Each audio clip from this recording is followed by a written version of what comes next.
सभी को मेरा नमस्कार। मैं डॉक्टर गीतू गुप्ता, प्राध्यापिका अर्थशास्त्र, आप सभी का ऑनलाइन कक्षा में स्वागत करती हूँ। आज का जो हमारा विषय है वो ग्रामीण क्षेत्र से जुड़ा है। 11वीं कक्षा की अर्थशास्त्र की पाठ्य पुस्तक भारतीय अर्थव्यवस्था का विकास में टॉपिक है आज का हमारा कृषि संबंधी विशेषताएं, समस्याएं एवं नीतियाँ।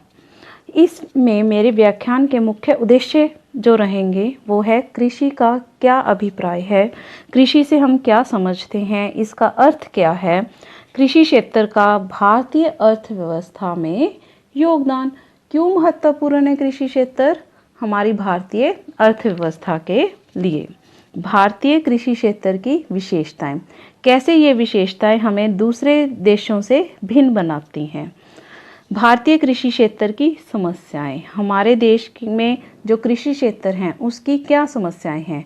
आप सभी जानते हैं कि अर्थशास्त्री समस्याओं को गंभीरता से विश्लेषण करके उनके लिए प्रोग्राम और नीतियां बनाते हैं जिससे कि समस्याओं का समाधान हो सके।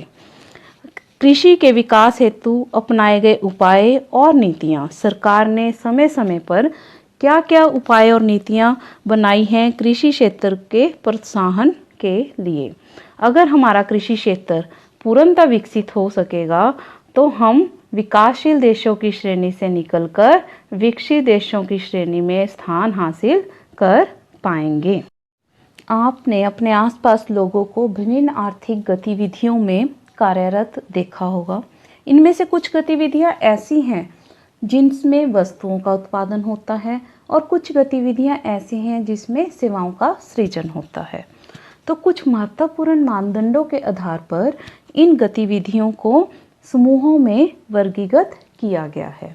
यह समूह को हम क्षेत्रक कहते हैं। तो अब हम पढ़ते हैं आर्थिक कार्यों के क्षेत्रक। सबसे पहले है प्राथमिक क्षेत्रक, इसको प्राइमरी सेक्टर भी कहा जाता है। जब हम प्राकृतिक संसाधनों का प्रत्यक्ष रूप से प्रयोग करते हैं किसी भी वस्तु का उत्पादन करने के लिए तो इसे प्राथमिक क्षेत्र की गतिविधि कहा जाता है। जैसे कपास की खेती, पटसन की, गन्ने की, ये सब इसकी क्षेत्र की उदाहरणें हैं। द्वितीय क्षेत्रक, द्वितीय क्षेत्र में वस्तुएं सीधे प्रकृति से उत्पादित नहीं होती बल्कि निर्मित की जाती हैं। जैसे कपास के पौधे से रेशे का उपयोग करके कपड़ा बनाने में, तो द्वितीय क्षेत्र प्राथमिक क्षेत्र के ऊपर कच्चे माल के लिए निर्भर करता है। तृतीय क्षेत्र अर्थात टर्शरी सेक्टर और सर्विस सेक्टर, इस क्षेत्र के अंतर्गत वो गतिविधियां आती हैं जो स्वतः वस्तुओं का उत्पादन नहीं करती बल्कि इन उत्पादन में सहयोग या मदद करती हैं। सेवाएं सृजन होता है इस सेक्टर में, जैसे बैंक सेवाएं, वकील, शिक्षक, ट्रक, ट्रेन इत्यादि। आप जानते हैं प्राथमिक और द्वितीय क्षेत्र द्वारा जो भी वस्तुएं उत्पादित की जाती हैं वो थोक और खुदरा विक्रेताओं को ट्रक और ट्रेन के द्वारा पहुंचाया जाता है। वस्तुओं के भंडारण के लिए भी हमें गोदामों की आवश्यकता पड़ती है। तो इस तरह ये तीनों क्षेत्र आपस में एक दूसरे के ऊपर निर्भर करते हैं। कृषि क्या है, कृषि से क्या अभिप्राय है? खेती और वानिकी के माध्यम से खाद्य पदार्थों का उत्पादन करना कृषि कहलाता है। हमारे जीवन की मूलभूत आवश्यकता भोजन का निर्माण कृषि के द्वारा ही संभव होता है। कृषि, agriculture in English has been derived from 2 words of Latin. Agriculture, English में इसको एग्रीकल्चर बोलते हैं कृषि को, और ये दो लैटिन भाषा के 2 शब्दों से मिलकर बना है, एग्री प्लस कल्चर। एग्री का शाब्दिक अर्थ है खेत, फील्ड्स। कल्चर का शाब्दिक अर्थ है खेती, कल्टीवेशन। दैट इज खेत में खेती करने की प्रक्रिया को कृषि कहा जाता है। अब हम जानते हैं भारत में फसलों का वर्गीकरण। भारत में जलवायु, मौसम एवं तलरूप के आधार पर 3 भागों में फसलों का वर्गीकरण किया गया है। इसका अर्थ है मुख्य रूप से 3 प्रकार के फसल प्रति वर्ष भारत में उगाए जाते हैं। खरीफ फसल का जो समय है वो रहता है जुलाई से अक्टूबर तक और इसमें उत्पादन होने वाली फसलें हैं चावल, कपास, मक्का, बाजरा, मूंगफली आदि। रबी फसल का जो समय है वो रहता है अक्टूबर से मार्च तक और उसमें उत्पादन होने वाले फसलें हैं गेहूँ, जौ, सरसों आदि। जायद का समय रहता है मार्च से जून तक और इसमें उत्पादन होने वाली फसलें हैं तरबूज, खरबूजा, ककड़ी, मूंग आदि। फसलों के वर्गीकरण के साथ साथ मैं आपको बताना चाहूँगी कि भारत में मुख्य उत्पादक राज्य कौन से हैं। गेहूं सबसे ज़्यादा पंजाब, हरियाणा, मध्य प्रदेश और उत्तर प्रदेश में पैदा होता है। चावल के उत्पादन में पश्चिम बंगाल, उत्तर प्रदेश, पंजाब, हरियाणा और आंध्र प्रदेश का मुख्य रोल है। गेहूं के और चावल के बिना खाद्यान्न फसलों में उत्तर प्रदेश, पंजाब, मध्य प्रदेश और पश्चिम बंगाल की भूमिका अहम है। अब हम अगले चरण में जानेंगे कक्षा के कृषि क्षेत्र का भारतीय अर्थव्यवस्था में योगदान। कृषि क्षेत्र भारतीय अर्थव्यवस्था में क्या महत्वपूर्ण स्थान रखता है? What is the role of Indian agriculture in Indian economy? राष्ट्रीय आय सबसे महत्वपूर्ण फर्स्ट हमारा जो बिंदु है वो है नेशनल इनकम, राष्ट्रीय आय।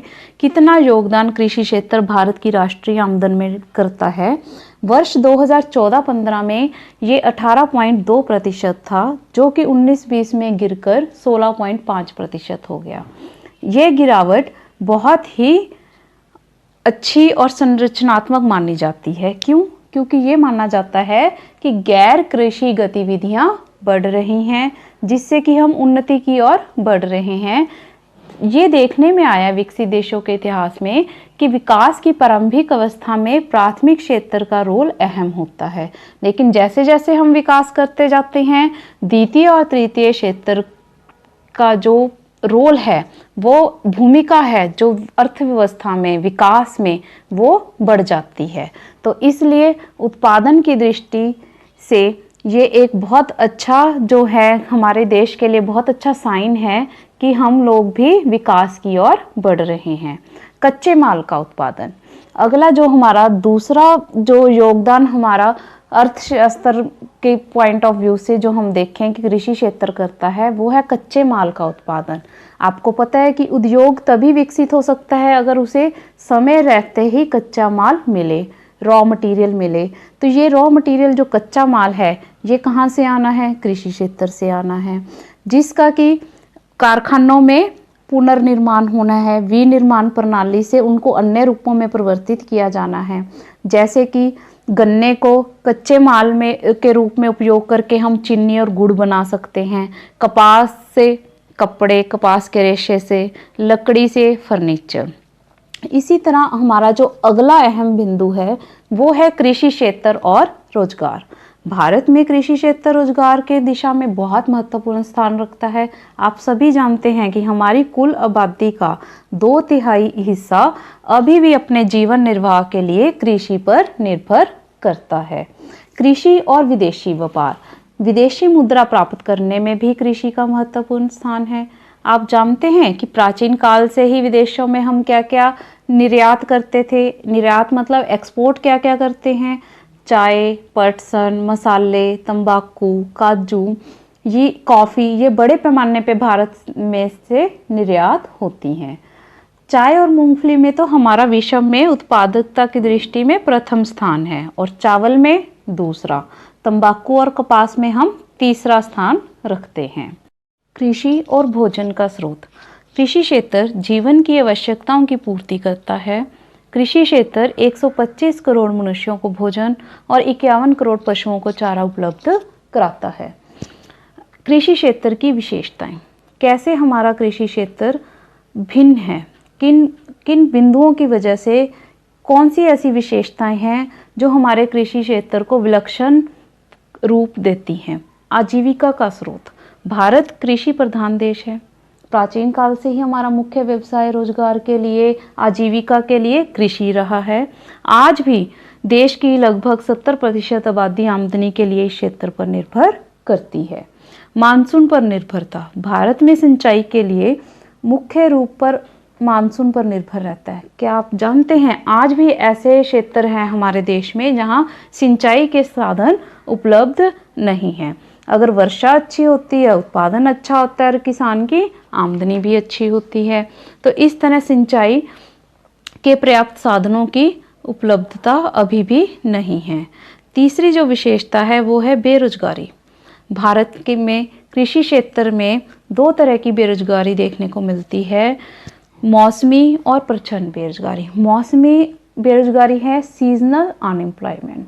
ये सीजनल जैसे कि मौसम कुछ महीने रहता है, बिल्कुल सही आप जान रहे हैं। उसी तरह की ये बेरोजगारी है कि कुछ व्यस्त समय में जब खेतों में काम होता है, जब बुआई होती है, कटाई होती है, गहाई होती है, तब तो उन लोगों को कार्य मिलता है। लेकिन जैसे ही ये खत्म होता है सीजन, तो उसके बाद लोग जो इस क्षेत्र के में आश्रित होते हैं उनको काम नहीं मिलता और वो बेरोजगारी की समस्या से जूझते हैं।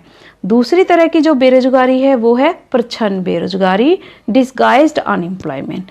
इसके अंतर्गत क्या है कि कृषिगत काम में पूरा परिवार लगा है, जितने लोग हैं वो कृषि के कार्य को कर रहे हैं। अब मान लीजिए कि किसी खेत में 5 लोगों की आवश्यकता है, लेकिन उसमें 8 व्यक्ति लगे हुए हैं। 3 व्यक्ति क्या हैं? अतिरिक्त हैं। ये अतिरिक्त क्यों हैं? अगर हम इनको इस क्षेत्र से हटा भी दें तो भी उत्पादकता में, मार्जिनल प्रोडक्टिविटी में कोई कमी नहीं आएगी। तो इस तरह से ये जो 3 लोग हैं ये प्रच्छन्न रूप से बेरोजगार हैं। जोत का आकार छोटा होता है। अब क्या है कि कृषि क्षेत्र में हमारे यहाँ पे क्या है कि जो औसत आकार खेतों के हैं वो बहुत छोटे हैं, और कई तो इतने छोटे हैं कि वहाँ हम वैज्ञानिक दृष्टि से खेतीबाड़ी संभव ही नहीं कर ही नहीं सकते। जो मॉडर्न फार्मिंग हमारे मेथड्स हैं, आधुनिक कृषि विधि है, उसके लिए खेतों का कुछ एक सीमा तक आकार होना बहुत ज़रूरी है। उत्पादन के पारंपरिक तरीके, हमारा जो अगला है चर्चा का मुद्दा वो है उत्पादन के पारंपरिक तरीके, ट्रेडिशनल मेथड्स। अभी भी हमारे यहाँ कृषि के लिए पारंपरिक खेती का ही चलन है। क्यों? क्योंकि कृषि क्षेत्र अभी वो उन्नति हासिल नहीं कर पाया जो कि उसको करनी चाहिए थी। अभी भी हमारे यहाँ पे बैलगाड़ी का उपयोग, पुराने साधनों का उपयोग कृषि करने के लिए किया जाता है। हमारे कृषि क्षेत्र की जो अंतिम विशेषता है वो है खाद्य फसलों का प्रभुत्व। 2 तरह की फसलें हैं, एक तो है खाद्य फसलें, दूसरी हैं नकदी फसलें या वाणिज्यिक फसलें। वाणिज्यिक फसलें वो फसलें होती हैं जो व्यापार के उद्देश्य से और धन कमाने के लिए पैदा की जाती हैं, और जो खाद्य फसलें हैं वो किसान उनका उपभोग समय भी कर सकते हैं। तो इस तरह अगर वाणिज्यिक और नकदी फसलें ज़्यादा होंगी तो हमारे फार्मिंग क्या होगी? कमर्शियल फार्मिंग होगी, व्यावसायिक फार्मिंग होगी, जिससे कि धन कमाया जाएगा। मुख्य रूप से जो फसलें वाणिज्यिक फसलें होती हैं वो उनकी उदाहरणें हैं तिलहन, सरसों, अलसी, सूरजमुखी, सोयाबीन, टी, कॉफ़ी। और जो खाद्य फसलें हैं उसकी मुख्य उदाहरणें हैं गेहूँ, चावल, बाजरा। अभी भी हमारे भारत में जो खेती अधीन क्षेत्र हैं उसके प्रति 75% हिस्से में, तकरीबन 75% हिस्से में गेहूं, चावल और बाजरा का उत्पादन किया जाता है, और केवल 25% हिस्से में ही नकदी फसलों की पैदावार होती है, जैसे कॉफ़ी, गन्ना, पटसन इत्यादि। भारतीय कृषि की समस्याएं, जैसे कि हमने अभी विशेषताओं में भी ये देखा है कि भारतीय कृषि में खाद्य फसलों का प्रभुत्व है। अभी भी हमारी जो कृषि पद्धतियां हैं वो आधुनिक नहीं है, जिसके कारण जब भारत की विश्व स्तर पर विकसित देशों में तुलना होती है तो हमारी प्रति हेक्टेयर पैदावार कम है। इसलिए कृषि क्षेत्र की समस्याओं को हमें गंभीरता से समझना चाहिए और उनका विश्लेषण करना चाहिए।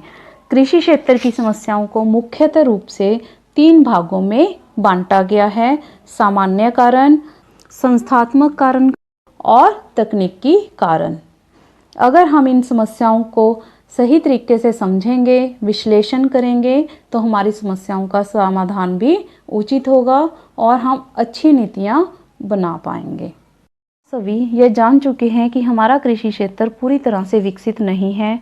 अभी भी हम आधुनिक कृषि का उपयोग नहीं कर रहे। कई तरह की समस्याएं हमारे कृषि क्षेत्र में हैं। सबसे पहले हम सामान्य कारण जानेंगे समस्याओं के। कृषि क्षेत्र में बहुसंख्या का कार्यरत होना। हमारे देश में आधे से जो अधिक श्रमिक हैं वो मुख्यतः कृषि क्षेत्र में काम कर रहे हैं, लेकिन जब उनके उत्पादन की बात करें, सकल घरेलू उत्पादन की बात करें, तो लगभग 1/6 भाग ही वो देश के सकल घरेलू उत्पादन में योगदान दे रहे हैं। इसका अर्थ क्या है कि उनकी जो मार्जिनल प्रोडक्टिविटी है, उत्पादन की जो क्षमता है वो कम है। दूसरा जो कारण आता है हमारे सामने समस्या का, वो है अपर्याप्त फार्म। अपर्याप्त फार्म में हम जानते हैं कि भारत में साधनों और सुविधाओं की कमी है। यह सुविधाएं जो होती हैं या तो मौजूद ही नहीं या फिर बहुत महंगी हैं। सबसे पहले अपर्याप्त भंडार गृह। आप सभी जानते हैं कि फसल के उत्पादन और बिक्री के बीच में एक समय होता है जिसमें हमें इन फसलों को संग्रहण करना होता है। अगर गोदामों की संख्या उचित मात्रा में उपलब्ध नहीं है तो हम इनका संग्रहण नहीं कर सकते। इस तरह से गोदामों की कमी होने की वजह से ना तो किसानों को उचित मूल्य मिलता है और ना ही उपभोक्ताओं को भोजन सामग्री उपलब्ध हो पाती है। तो इसलिए अपर्याप्त भंडार गृह एक बहुत बड़ी समस्या है। परिवहन व संचार के कम साधन। हमारे देश में ग्रामीण क्षेत्र में अभी भी सड़कें कच्ची हैं, जिसके कारण यातायात सीमित हैं और उपज के लिए अच्छी फसल होने के बावजूद भी किसान की सौदेबाजी की शक्ति कम हो जाती है, क्योंकि वो समय से उनको मंडी तक नहीं पहुंचा पाते। फसल के उचित वर्गीकरण का अभाव। भारत में जो पैदावार और मानकीकरण के जो तरीके हैं वो अभी भी सही नहीं हैं, यानी कि यहाँ पे ग्रेडेशन एंड स्टैंडर्डाइजेशन अभी भी पूरी तरह से विकसित नहीं है, जिसके कारण अच्छी गुणवत्ता वाली उपज को उचित दाम नहीं मिलते, जिससे किसानों को उत्साह नहीं मिलता कि वो ज़्यादा से ज़्यादा अच्छी क्वालिटी की फसलों का उत्पादन करें। फिर बिचौलिया की बहुलता। इसके बाद मिडल मैन और कमीशन एजेंट हैं, जो क्या है कि फसलों का उचित कीमत का जो मुनाफा है वो ले जाते हैं, जिसके कारण भी किसान को जो है उत्साह नहीं मिलता और वो जीवन स्तर और उनकी जो आमदनी है उस पर भी इस बात का असर देखने को मिलता है। अब हम एक और बहुत महत्वपूर्ण समस्या के बारे में जानेंगे, वो है पर्याप्त संस्थागत वित्त का अभाव। आप सभी जानते हैं कि किसी भी कार्य करने के लिए पूंजी की ज़रूरत पड़ती है, तो ग्रामीण क्षेत्र में किसानों को भी कार्यशील पूंजी की ज़रूरत पड़ती है। उनकी ये ज़रूरत मुख्य रूप से खाद, बीज, कीटनाशक दवाओं, पानी और उपकरणों की, बिजली उपकरणों की मरम्मत आदि के लिए होती है। इन आगतों को खरीदने और फसल की बिक्री के बीच कम से कम 3-4 महीने का अंतराल होता है। उधार की अदायगी मुख्यतः वो फसल की कमाई पर ही उनके निर्भर करती है। अभी भी जो एक गरीब किसान है, छोटा किसान है, वो अभी भी ऋण के लिए अनौपचारिक स्रोतों पर निर्भर करता है। अब ये जो अनौपचारिक स्रोत हैं वो क्या हैं? अनौपचारिक स्रोत में आते हैं साहूकार, व्यापारी, मालिक, रिश्तेदार, दोस्त। इन ऋण स्रोतों पे, इन गतिविधियों में इनके कोई देखने वाली संस्था नहीं होती। उनकी जो दरें हैं वो ऊंची होती हैं, ऋण की दरें, और ऐच्छिक दरें होती हैं। उनके जो तरीके भी हैं पैसे वापस लेने के वो भी नाजायज़ होते हैं, उनको कोई भी रोकने वाला नहीं होता। इसलिए एक कहावत है जो भारतीय किसान की दशा को दर्शाती है, Indian farmer born in debt, live in debt and die in debt. जो भारतीय किसान है वो कर्जे में जन्म लेता है, कर्जे में जीता है और कर्जे में ही मर जाता है। तोल व मापदंड के लिए अनुचित माप। व्यापारी उपज को खरीदते समय उचित वजन से कम तोलते हैं, क्योंकि वहाँ इलेक्ट्रॉनिक मशीनों का और वजन उठाने वाले जो मशीनें हैं उनकी कमी है भारत में, जिससे किसानों का शोषण होता है और उन्हें नुकसान का सामना करना पड़ता है। पर्याप्त विपणन सुविधाओं का अभाव। भारत में उपज का संग्रह करने के लिए या तो गोदाम मौजूद ही नहीं, या फिर उनमें सुविधाएं सही नहीं हैं। आप जानते हैं कि भारत में गोदामों में भी 10 से 20% उपज चूहों और चींटियों द्वारा नष्ट हो जाती है। हमारे जो अगले कारण हैं भारत में समस्याओं के, वो हैं संस्थात्मक कारण। इंस्टीट्यूशनल जो रीजंस हैं वो हैं जोत का आकार। भारत में जोत का आकार बहुत छोटा है, अर्थात 5 एकड़ से भी कम है। ये जात केवल छोटी ही नहीं बल्कि इनके इतने खंड हो जाते हैं कि इनमें साधारण हल ही नहीं चलाया जा सकता। आप सोच सकते हैं कि अगर साधारण हल नहीं चलाया जा सकता तो आधुनिक कृषि तो संभव ही नहीं है। परिणाम स्वरूप समय, श्रम और पशु शक्ति का भारी अपव्यय होता है। भूमि के स्वामित्व को लेकर मुकदमेबाजी। जनसंख्या और उत्तराधिकारी की जो हमारी वर्तमान प्रणाली है उसके अंतर्गत क्या है, जो पूर्वजों की संपत्ति है वो किसको मिलनी है, बेटे बेटियों में बराबर के हिस्से में मिलनी है, जिसके कारण खेतों का आकार छोटा होता जाता है, जो कि भारतीय कृषि के छोटे आकार के कारण हमें उत्पादकता की क्षमता क्या मिलती है, कम मिलती है। भू पट्टेवारी का ढांचा। कृषि की कम उत्पादकता एक अत्यंत महत्वपूर्ण कारण एक और है, वो है कि हमारे यहाँ भू पट्टेवारी का ढांचा है, अर्थात जिम्मेदारी और भू स्वामित्व की प्रणालियाँ, जिसके अंतर्गत जो जमीन किसान जो काम कर रहा है खेत पे, वो खेत उसका नहीं है, वो उसका स्वामी नहीं होता, जिसके कारण वो उसकी उत्पादक क्षमता को बढ़ाने में दिलचस्पी नहीं लेता, जिसके कारण कि हमारी उत्पादन की जो शक्ति है वो क्या है, कम है। उत्पादन की पिछड़ी तकनीक। भारतीय कृषक उत्पादन की अभी भी जो विधियां हैं वो पुरानी हैं और असक्षम हैं। जो भारतीय किसान है अभी भी गरीब है और उसके विचार अभी भी रूढ़िवादी हैं, जिसके कारण पश्चिम देश बड़े पैमाने पे जो वहाँ पे आधुनिक तकनीकों का यूज़ हो रहा है, प्रयोग हो रहा है, वो हमारे भारत में अभी नहीं हो रहा। हम अभी भी उपकरणों के प्रयोग में बहुत पीछे हैं। हमारे देश में उत्पादन में वृद्धि कब हो सकती है, जब हम इनका उपयुक्त और पर्याप्त मात्रा में प्रयोग कर सकें। अपर्याप्त सिंचाई सुविधाएं। हमारे यहाँ भूमि, बीज, खाद, उपकरणों का सुधार का तब तक कोई लाभ नहीं जब तक कि पानी की सुविधा, सिंचाई की सुविधा उचित और नियमित व्यवस्था से ना हो जाए। हमारे देश के अधिकांश किसानों को वर्षा पर निर्भर करना पड़ता है, मानसून पे डिपेंड करना पड़ता है अभी भी उनको। योजना काल में बहुत सारी बड़ी और छोटी सिंचाई योजना बनाने के बावजूद भी हमारी सिंचाई केवल 33% भूमि में ही अभी तक सिंचाई होती है, जिससे स्पष्ट है कि देश में अभी भी कृत्रिम सिंचाई के लिए व्यापक क्षेत्र विद्यमान है। अपर्याप्त आधारिक संरचना। हमारे देश में सही तरीके से जो उत्पादन है उसका अधिक लाभ हो सके, उसके लिए मूल सुविधाएं, वस्तुओं को रखने की उचित व्यवस्था और अच्छी परिवहन सुविधाएं, संचार सुविधाएं, ये सब तरह की सुविधाएं अभी भी किसानों को उपलब्ध नहीं हैं, जिसके कारण कि वो अपनी फसल का जब कीमत कम है उनको स्टॉक में रख सकें और जब प्रतीक्षा करके जब बाज़ार में कीमत दर ऊंची हो तब उसको अपनी फसल को बेच सकें। अच्छी परिवहन सुविधाएं होंगी तो वो मूल्य के बारे में, संचार सुविधाएं होंगी तो वो फसलों की कीमतों के बारे में जान सकेंगे, जिससे कि व्यापारी उनका शोषण नहीं कर सकेंगे। कृषि क्षेत्र की समस्याओं को विस्तार से जानने के बाद अब हम देखेंगे कि कृषि के विकास के लिए क्या क्या कदम उठाए गए और इस क्षेत्र को विकसित करने के लिए क्या क्या नीतियाँ और योजनाएं बनाई गई। सबसे पहले राष्ट्रीय कृषि नीति। यह नीति भारत सरकार द्वारा 28 जुलाई 2000 को घोषित की गई। इस नीति के प्रमुख उद्देश्य कोई भी नीति होती है उसके कुछ उद्देश्य और लक्ष्य होते हैं।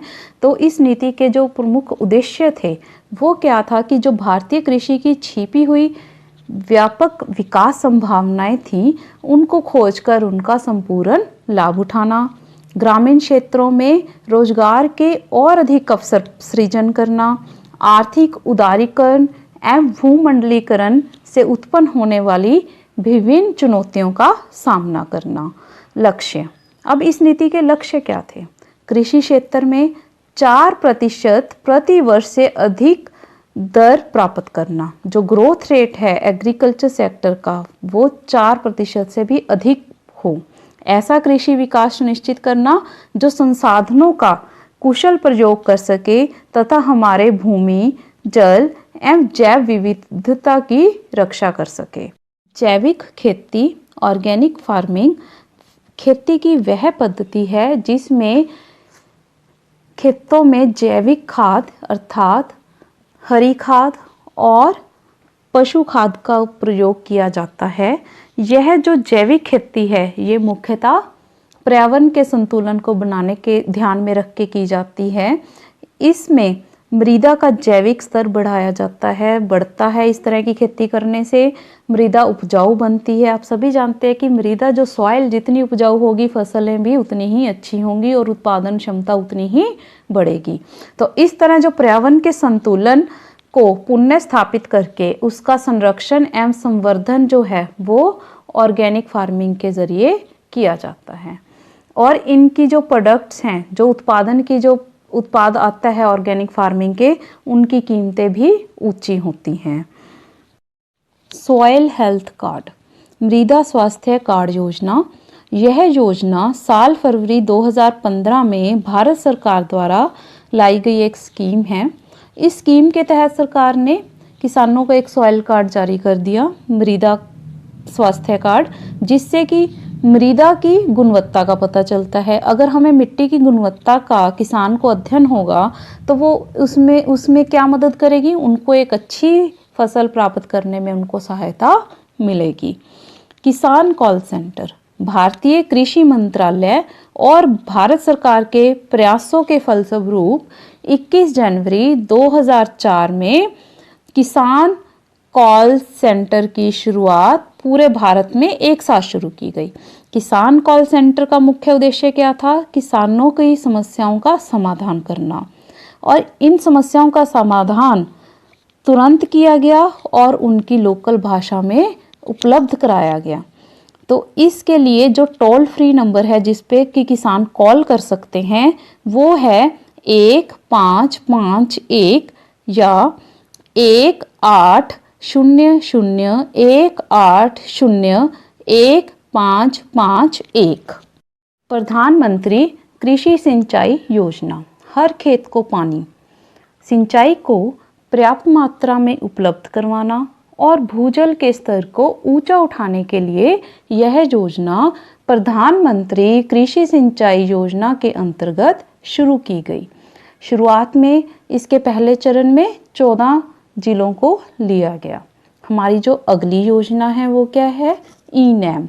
जैसे कि नाम से ही आप समझ गए हैं, ये एक इलेक्ट्रॉनिक पोर्टल पर आधारित बाजार है। इसको हम राष्ट्रीय कृषि बाजार भी कहते हैं, जिसे कि भारत सरकार के कृषि मंत्रालय ने विकसित किया है।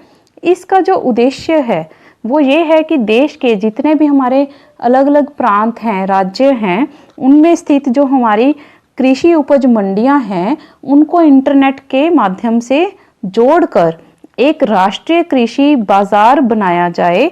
इसका दूसरा बड़ा फायदा क्या है कि जो हमारी खाद्य मुद्रास्फीति यानी कि इन्फ्लेशन है, महंगाई है, उसको भी रोकने में काफ़ी हद तक मदद मिलेगी। एक और महत्वपूर्ण एक्ट APMC एक्ट बनाया गया, अर्थात agriculture marketing produce committee act. आप सब यह जान ही चुके हैं कि कृषि क्षेत्र के बाजार अभी भारत में पूरी तरह से विकसित नहीं हैं और वे कुशलतापूर्वक कार्य नहीं कर पा रहे। तो इस समस्या से निजात पाने के लिए राज्य सरकारों ने अपने अपने एपीएमसी एक्ट बनाए, जिससे कि वह किसानों को शोषण से बचा सकें। इन एक्ट में कठोर प्रावधान रखे गए। इसी एक्ट के तहत कृषि विपणन समितियां बनाई गईं, जिनको एपीएमसी कहा गया। लेकिन ये समितियां समय से विकसित नहीं हो पाई, जिसके कारण जो थोक व्यापारी थे उनका क्या है, मंडियों पर एकाधिकार बना रहा। इस वजह से ना तो किसानों को उनके उत्पादन का उचित मूल्य मिला और ना ही उपभोक्ताओं को कोई लाभ हुआ। अब इसी उपलक्ष्य में 2020 में एक विधेयक आया जिसका नाम है कृषि उपज व्यापार और वाणिज्य विधेयक, जिसके तहत किसानों को किसी भी कोने में अपनी उपज की बिक्री करने का अवसर प्राप्त होगा। अगर उनको अपने राज्य में उचित मूल्य नहीं मिल पा रहे या मंडी सुविधा उपलब्ध नहीं है, तो किसान अपनी फसलों को किसी भी दूसरे राज्य में ले जाकर बेच सकते हैं। 13 जनवरी 2016 को भारत सरकार द्वारा एक नई योजना चलाई गई है। एक नई योजना का अनावरण किया गया है जिसका नाम है प्रधानमंत्री फसल बीमा योजना। अब तक हम ये जान चुके हैं जो भारतीय कृषि क्षेत्र है वो अभी पूर्णतः विकसित नहीं हुआ। अभी भी हम प्राकृतिक संसाधनों पर निर्भर करते हैं। अभी भी भारत में आधुनिक कृषि पूरी तरह से विकसित नहीं हो पाई। इसी तरह की अनिश्चितताओं का समाधान दिलाने के लिए सरकार ने प्रधानमंत्री फसल बीमा योजना चलाई है। किसानों को जो ऋणी कृषक हैं उनके लिए यह योजना अनिवार्य है, ज़रूरी है, लेकिन जो अऋणी किसान हैं उनके लिए यह योजना वैकल्पिक है। ऋणी किसान बैंक जाकर यह सुनिश्चित कर सकते हैं कि क्या उनका बीमा हुआ है या नहीं। बीमा जो है ये कवरेज बीमित राशि हेक्टेयर और अधिसूचित फसल के लिए बोए गए क्षेत्र के गुना के बराबर होता है। इसमें जो है इस योजना में क्या है, जो किसान हैं खरीफ फसलों के लिए तो 2%, रबी फसलों के लिए 1.5% का एक समान प्रीमियम का भुगतान करेंगे। वार्षिक वाणिज्यिक और बागवानी फसलों के मामले में जो प्रीमियम का दर है वो 5% रहेगा।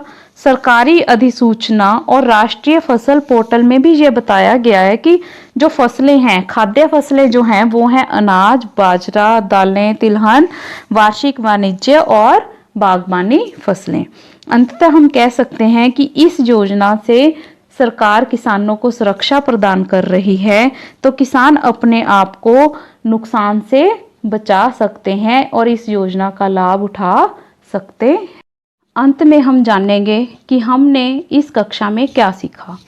हमने सीखा कृषि का क्या अभिप्राय है, भारत की अर्थव्यवस्था में कृषि क्षेत्र का क्या स्थान है, उसको तथ्यों सहित पेश करें। कृषि क्षेत्र की कोई 2 विशेषताएं बताएं। कृषि क्षेत्र की समस्याएं और योजनाओं को विस्तार सहित वर्णन करें। सिंचाई की समस्या को दूर करने के लिए सरकार के द्वारा चलाए गए कार्यक्रम का उल्लेख करें। राष्ट्रीय कृषि नीति के उद्देश्य और लक्ष्य पर प्रकाश डालें। ई-नैम और किसान कॉल सेंटर पर नोट लिखें। अंत में मैं समझती हूँ कि आपने इस कक्षा से कृषि क्षेत्र के बारे में अधिक से अधिक जानकारी अर्जित की होगी। धन्यवाद।